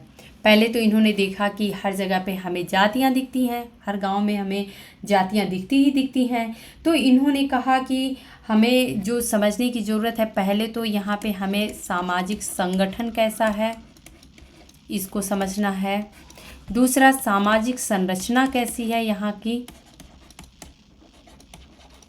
इसको हमें समझना है। और इसको जो समझना है वो किस पर्सपेक्टिव में समझना है, आर्थिक और ऐतिहासिक पर्सपेक्टिव में समझना है। यहाँ पे ये कहते हैं कि जिसमें सामाजिक संगठन की अगर हम बात करें तो जाति संगठन की भी बात आ जाती है, हमें जाति भी देखने को मिलती है। आर्थिक आधार पे भी ये समझना चाहते हैं। तो इनके मन में ये ख्याल आता है कि जो गांव की संरचना हमें दिख रही है, इसमें आखिर में ऐसे कौन कौन से लोग हैं या कौन कौन सी जातियां हैं जिनको हम ये कह सकते हैं कि ये आर्थिक रूप से डिपेंडेंट हैं, मतलब अपना काम खुद करती हैं। इस प्रकार से इन्होंने जातियों को, या ये कहें जाति समूहों में बांट दिया, या जातियों को 3 भागों में बांट दिया। अब ये 3 पार्ट कौन थे तो इसको हम लोग देखेंगे। इन्होंने, इनके की टर्म हैं, ये आप लोगों को नोट रखना है। पहला इन्होंने बोला है यूजरपेशन। यूजरपेशन का मतलब ये होता है कि जो ज़बरदस्ती अधिग्रहण कर लेता है ज़मीनों को। तो एक ऐसी जातियों का समूह देखने को इनको मिला जो कि यूजरपेशन थे, यानी कि अधिग्रहण कर लेते थे, या हथियार लेना, या ये कहें कि यही कह सकते हैं हथियार लेना, या फिर हम ये कह सकते हैं कि ज़बरदस्ती उनसे ले लेना, किसी न किसी तरीके से ले लेना। ओके। दूसरा, इसमें जो यूजरपेशन थे इसमें इन्होंने 3 लोगों को रखा। पहला ब्राह्मण, दूसरा क्षत्रिय, और तीसरे कायस्थ। ये सभी के सभी आप सभी को पता है कि ये जातियां ऐसी रही हैं जिनकी अपने खुद के ऐसा नहीं है कि ज़मीनें हैं और उन पे ये खेती कर रहे हैं या उसके मालिक हैं या फिर इनका कुछ बिजनेस है, ऐसा कुछ नहीं रहता था। तो ये जो या तो राजा हो या फिर जब अंग्रेज़ों के शासन के समय का रहा स्थिति, तो उस समय में भी उनके जो काम करने का जहाँ पे ऑफिसेस होते थे या जो कार्यालय होता था वहाँ पे ये लोग अपनी सेवाएं देते थे। तो इस तरीके से इन्होंने यूजरपेशन में 3 कैटेगरी को रखा है। ओके, अभी नेक्स्ट हम लोग देख लेते हैं। ये इम्पॉर्टेंट फैक्ट्स हैं तो इसलिए आप लोग ज़रूर याद रखिएगा। प्रश्न में ऐसे ही पूछ दिया जाता है। अगर रामकृष्ण मुखर्जी पे आता है तो बुक्स आएगा, डिटेल में आता है तो इसी टाइप से क्वेश्चन पूछ दिया जाता है। ओके, इन्होंने दूसरा जो है वो प्रोड्यूसिंग कास्ट बोला है। दूसरा, पहला तो यूजरपेशन बोला है, दूसरा इन्होंने प्रोड्यूसिंग कास्ट बोला है। प्रोड्यूसिंग कास्ट कौन है? तो उसमें ये बोलते हैं कि ऐसे लोग जो अपने काम खुद करते हैं या अपनी जीविका निर्वाह के लिए वो खुद, जैसे कि जो वहाँ पे काम करने वाले, खेतों में काम करने वाले किसान लोग होते हैं, या फिर जो जुलाहे थे, या जो लोग इवन अपना जो खुद काम करके और अपनी जो ये कहें कि जीवन निर्वाह के लिए अपने लिए खुद वो अपनी व्यवस्था कर लेते हैं, तो उनको ये प्रोड्यूसिंग कास्ट में रखते हैं। तो ये कहते हैं कि ये जो जातियां थीं वो काफ़ी मेहनती जातियां थीं क्योंकि वो अपने लिए खुद प्रोड्यूस करती थीं। ओके, तीसरा इन्होंने सर्विंग कास्ट बोला है। Serving caste. तो इन्होंने कहा सर्विंग कास्ट में कौन आता है, जो कि सेवाएं देते हैं। तो 3 भागों में इन्होंने कास्ट को बांटा है, तो ये आप लोग ध्यान रखिएगा। ये इनकी बुक जो है डायनेमिक्स ऑफ रूरल सोसाइटी और study of economic structure in Bengal village, तो उसमें इन्होंने इसको समझाने की कोशिश की है। और यहाँ पे एक बात और ये कहते हैं कि क्या जो ये हमें स्ट्रक्चर है वो ऐसा ही था देखने को मिलता है। तो ये ऐसा मानते हैं कि गांव में ये स्ट्रक्चर जो औपनिवेशिक शासन आया, ब्रिटिश शासन जो आया, वो हमें ये सारे स्ट्रक्चर देखने के लिए मजबूर किया। जबकि इसके पहले जो स्थिति थी उसमें हम ये कहें कि एक साम्यवादी या एक सामुदायिक स्थान की तरह हमें गांव दिखाई देते थे, जिसमें कि जो सारी की सारी ज़मीनें थीं उन पे सबका बराबर अधिकार रहता था। किसी की कोई ज़मीन नहीं होती थी, किसी के नाम से नहीं होती थी। और उस समय में बल्कि जो राजा होता था उसका अपना अधिकार होता था, लेकिन वो भी सिर्फ अधिकार होता था, वो बेच नहीं सकता था। जो उन खेतों पे काम करते थे अधिकार उन्हीं का होता था, और वो भी सिर्फ उगाने के लिए और अपनी जीविका निर्वाह करने के लिए। ओके, यहाँ पे एक बुक सिस्टेमेटिक सोशियोलॉजी है। यहाँ पे हम लोग ये देख लेते हैं, रामकृष्ण मुखर्जी का थोड़ा ब्लर हो गया है। यहाँ पे एक बुक और आती है सिस्टेमेटिक सोशियोलॉजी, तो मैंने इसलिए मेंशन कर दिया कि आप लोग कहीं कंफ्यूज नहीं होइएगा। एक थिंकर और है, ये नाम आप लोगों को पता है, कार्ल मैनहीन। तो कार्ल मैनहीन की भी बुक है सिस्टेमेटिक सोशियोलॉजी, और सिस्टेमेटिक सोशियोलॉजी नाम से रामकृष्ण मुखर्जी ने भी लिखा है। अब यहाँ पे हम लोग ये देख लेते हैं, this book deals with the ontology and epistemology of sociology in the realm of social sciences. तो जो एक ये कहें कि अनुभव शास्त्र बोलते हैं या अनुभव पे आधारित जो अध्ययन होता है, तो इस तरीके से इस बुक में मेंशन किया गया है। While sociology denotes the science of society, there is also a distinctive body of knowledge called social sciences.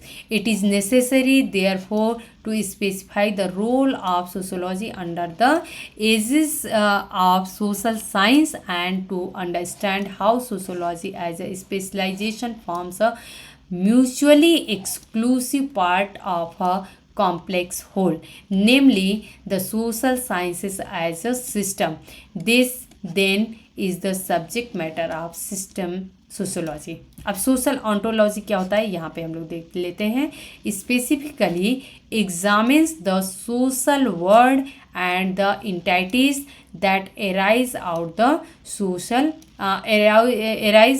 Of social interaction. तो जो सोशल इंटरैक्शन हम जो करते हैं, सामाजिक अंतक्रिया करते हैं, उसके द्वारा जो हमारा सामाजिक जगत जो हमें दिखाई देता है, उसका जो अध्ययन हम करते हैं वो सोशल ओंटोलॉजी के अंतर्गत करते हैं। तो यहाँ पे इस बुक में ये समझाने की ये कोशिश किए हैं कि किस प्रकार से समाज शास्त्र जो है वो एक सिस्टेमेटिक तरीके से होना चाहिए। तो यहाँ पे आप लोग कंफ्यूज नहीं होइएगा। एक बुक और है सिस्टेमेटिक सोशियोलॉजी से कार्ल मैनहीन की। ओके, एक बुक यहाँ पे इनकी है 6 विलेजेस ऑफ बंगाल। ये भी इनकी बहुत ही इम्पॉर्टेंट बुक रही है। और इन्होंने क्या किया था कि जब मैं आप लोगों को बताई थी कि जब अकाल पड़ा था 1943 में, जब बंगाल में भूखमरी की कंडीशन आई थी, और जब ये वहाँ गए थे तो ये जो वहाँ की स्थिति देखे थे उससे काफ़ी ज़्यादा ये व्यथित हो गए थे, और इनको लगा कि मुझे यहाँ के गांव को समझना चाहिए। और इसलिए इन्होंने 6 जो विलेज थे, वहाँ के 6 ऐसे गांवों को बंगाल के इन्होंने चुना था जो कि पूरे बंगाल का प्रतिनिधित्व करते थे, और जिससे कि पूरे सिर्फ इन 6 गांवों से पूरे वहाँ की जो ग्रामीण संरचना थी उसको समझा जा सकता था।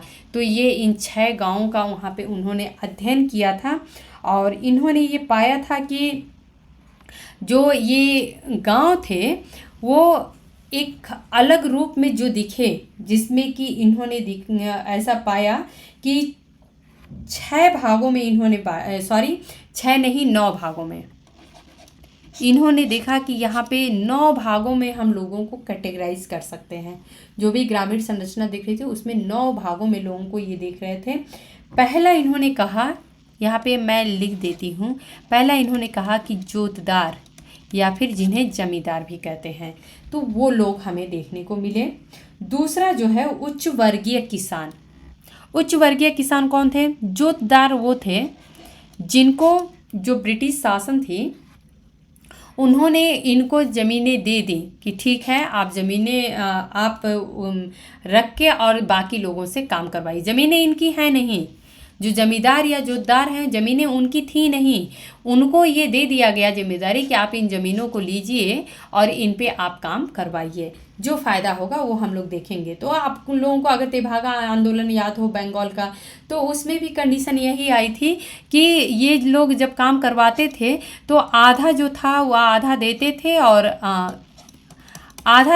और आधा ले लेते थे।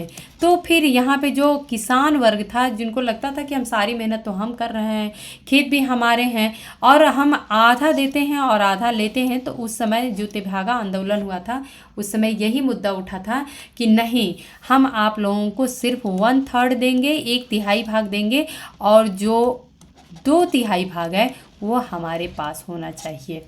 तो ये तेभागा आंदोलन भी इसी से जुड़ा हुआ था। ओके, तो पहला वर्ग जो है वो जोतदार का था। दूसरा इन्होंने कहा कि उच्च वर्गीय किसान थे। अब ये उच्च वर्गीय किसान कौन थे? तो इसमें इन्होंने रखा कि जिनकी अपनी खुद की खेतें थी, और उन्होंने यहाँ पे मैं लिख देती हूँ, उच्च वर्गीय जो किसान थे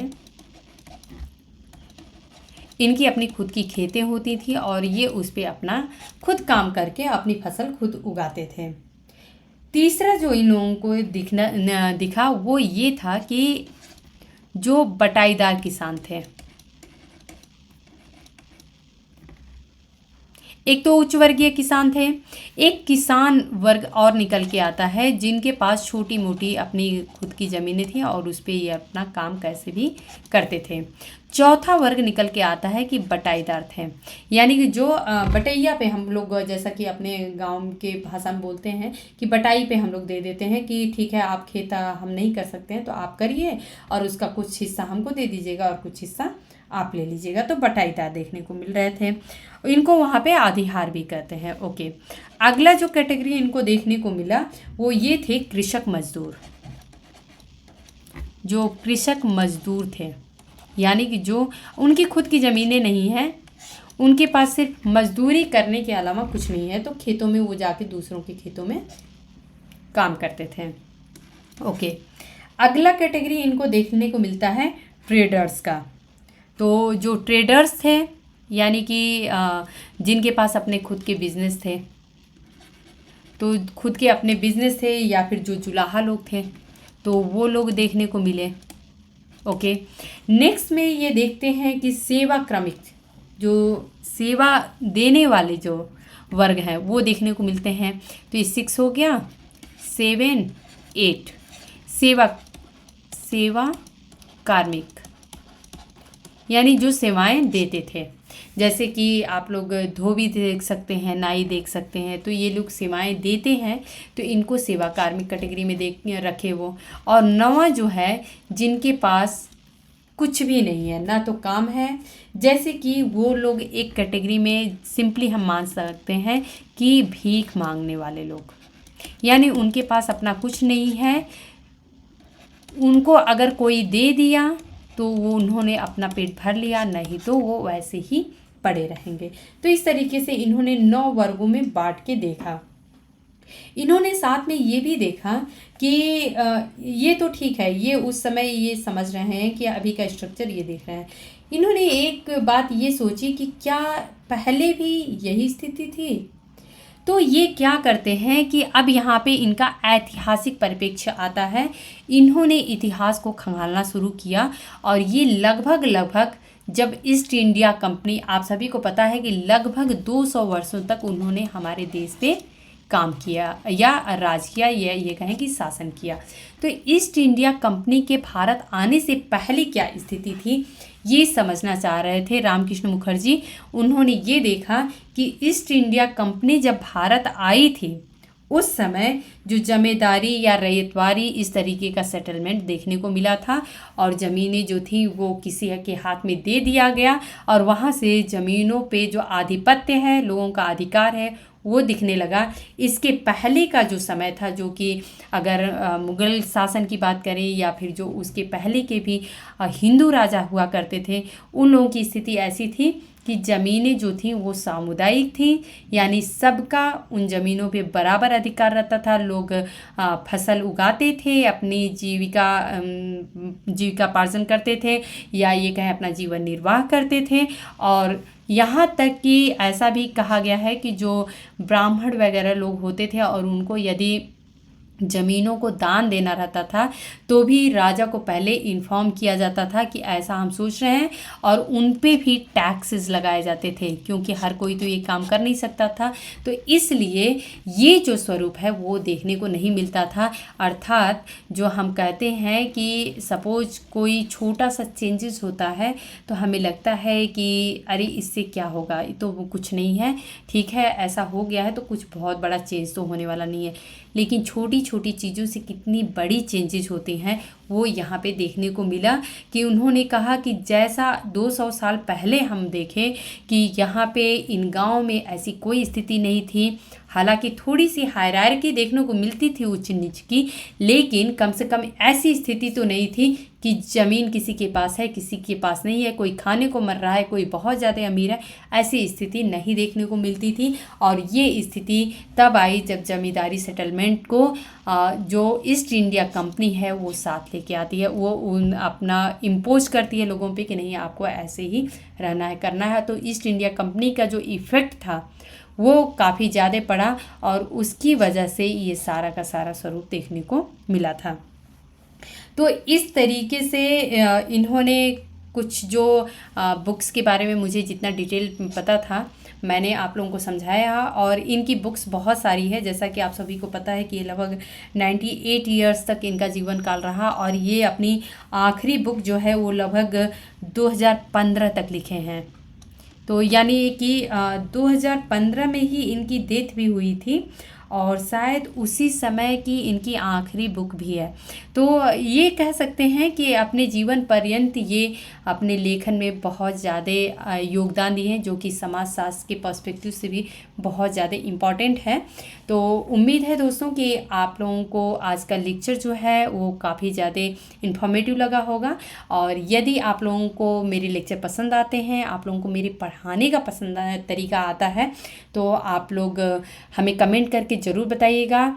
आप लोग लाइक करिएगा। अगर आप लोगों को और भी किसी थिंकर्स पे कोई लेक्चर चाहिए तो आप लोग हमें कमेंट करके ज़रूर बताइएगा। मैं कोशिश करूँगी कि विद इन टाइम मैं उस थिंकर्स पे लेक्चर मैं बना सकूं।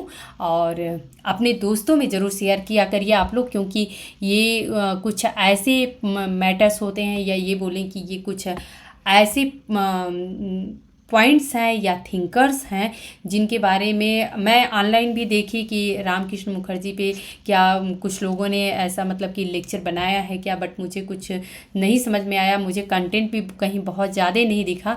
तो हालांकि बहुत ज़्यादा कई सारे सोर्सेज को मैंने देखा, समझा, यूज़ किया, तब जाके मैं ये कंटेंट आप लोगों तक ला पाई हूँ। तो आप लोग अपने दोस्तों तक भी ज़रूर शेयर किया करिए ताकि वो लोग भी इसका लाभ उठा सकें। धन्यवाद।